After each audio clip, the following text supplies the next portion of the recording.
The Books of Doom, Book 4. My journey from Eastern Europe to the Himalayas was neither quick nor easy, but I did not falter. Destiny had called Victor von Doom to the highest mountains, the most dangerous paths of the world, and there would be no turning back. Otto had died, leaving me no more than a clue to the whereabouts of this secret sect of monks he'd come from, the men whose ancient knowledge of science and magic was to be mine. I spent months combing the Tibetan villages along the base of the mountain range, searching for those who knew of the temple in the mountains. It was my father's father who spoke of them, young seeker, but he never told where they resided. More months translating ancient scrolls and tablets, sifting through religious drivel for the answers I sought, until at last I found something in a charred parchment from 600 years earlier.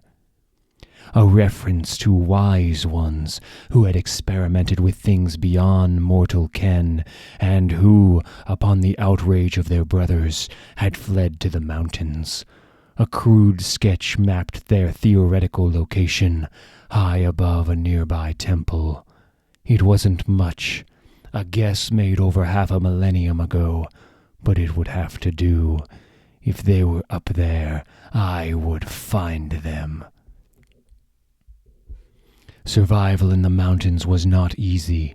I'd grown up around the Latvian Alps, had suffered beyond reason in their harsh climes, but this was a world unto itself, a lost horizon of wind and snow, where the clouds above separated to show that the peaks climbed ever higher still. A man could wander those mountains for a lifetime, a mere 10 meters from that which he seeks, and never even know. But of course, I was no ordinary man. I had my own devices to help my progress. Devices to keep me warm, and to clear away blocked passages. Yet still, even with all my inventiveness and all my willpower, the mountain nearly broke me. It began in my sleep, the cold creeping into my bones, then into my dreams, where it was always so cold it burned. Your pleas mean nothing, witch. The boy failed you, but perhaps he saved you from the fire after all. Perhaps, like the little fool, you'll freeze instead, and then I'll snap your brittle bones to splinters and use them to pull out his eyes.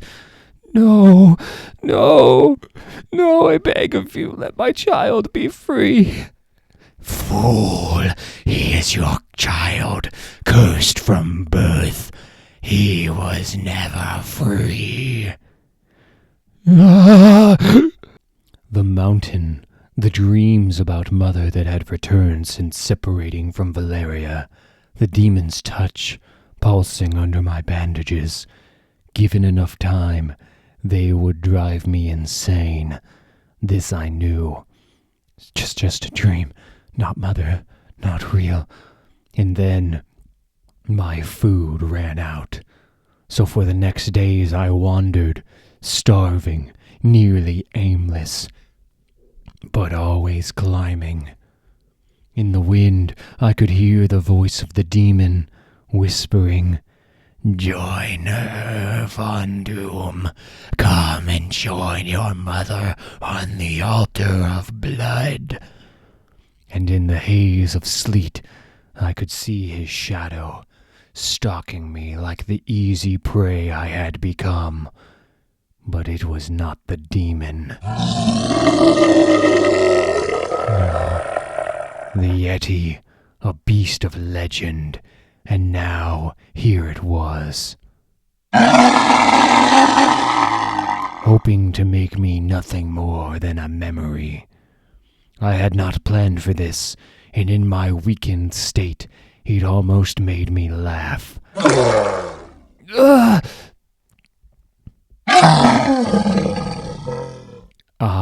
The great Victor Von Doom had come seeking destiny in these mountains, and it appeared it had found me, that it had left me no chance.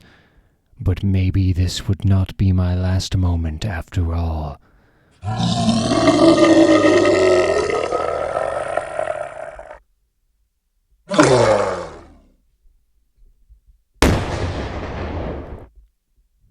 It occurred to me as I smelled the Yeti's burning flesh that the mountain's attempt to do me in might just be the thing that saved me, assuming I could survive my wounds. That night I was forced to cannibalize the last of my devices to create a fire. Then I did what I could to bandage my wounds, shutting out the pain of the Yeti's claws. It was not difficult. I had known the touch of claws far sharper. And though weakened from the attack, I knew I must continue. I had to be close. But as I climbed ever higher, I could feel my wounds opening, feel the blood seeping down my side. And I wondered if I was to share the fate of my father, to die frozen in the snow. My last thoughts before losing consciousness were of that day, so long ago, when the cold first crept into my bones, the morning I learned the truth about the world. I know not how long I lay there, certainly long enough to kill any normal man. You see his face, but I do not recall the hands that lifted me from that cold embrace. Nor do I recall the trip to the doors of the sacred temple. I only remember waking a week later with my wounds healed, knowing that once again I had succeeded, had done what no mortal man ever could. He's awake. He survived. Come, everyone, look, he is alive. And this place of wonder, this lost temple in the mountains, would teach me all I had left to learn. I would surpass these monks. They knew it, and when I did, destiny would be mine to shape.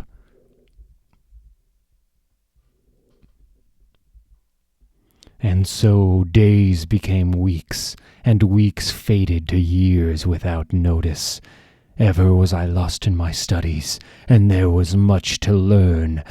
For centuries these men had been combining magic and technology almost instinctively, creating devices the outside world could only dream of, until recently. As my studies wore on, I began to lean again towards science, but this time with the eyes of the one who has seen that nothing is impossible, that no laws of our world are absolute. And after 5 years among these monks, the day did indeed come when they called me. Master, we have taught you all our ancient secrets, and still you grow beyond us. Your mind sees answers to questions we have yet to ask. We bow before you, O Great One. At that moment, I knew the world lay within my grasp, that whatever Von Doom wanted, it would be mine. The question was, where would I start? Let us prepare for a journey. Too long had I been away from the world, and while I knew that my ultimate path lay in the nether realms, I felt that other fates also awaited Victor Von Doom. So I needed to see what shape the world had gotten into since I had left it, and I needed supplies for the things I intended to create. What I had counted on was how much I had changed, where before, though my heart was not filled with pity for the mass of mankind, I now found I looked at them as nothing more than gnats fluttering in my way. More rupees! More rupees! More rupees, please, mister! More rupees! Get away from me, you rancid little creatures! And I wondered how one such as I had ever sprung from the ranks of men. Surely it must have been a miracle. The top level of the temple's inner sanctum had become my private quarters, with its tall windows looking out at the endless mountain ranges. And in this place, my servants and I built a device with which I could observe the whole world. A compound screen viewer, whose receivers drew signals from radio waves, satellite feeds, television broadcasts, and nearly anything else floating in the ether around us. Nothing was kept hidden from me. I watched simultaneous news broadcasts from around the globe, and I tapped into satellite controls and learned of how Latveria had changed. The man responsible for my parents' death had now taken the throne. I felt bile rise in my throat, hatred for this man suddenly pulsing in my veins. But then I saw something else. Here with Dr. Reed Richards, whose innovative approach to space travel has impacted NASA like nothing since the moon landing. Richards. A man who, it is whispered in scientific circles, may be the smartest man in the world, if not the universe. The smartest man in the world, if not the universe. May be the smartest man in the world, if not the universe.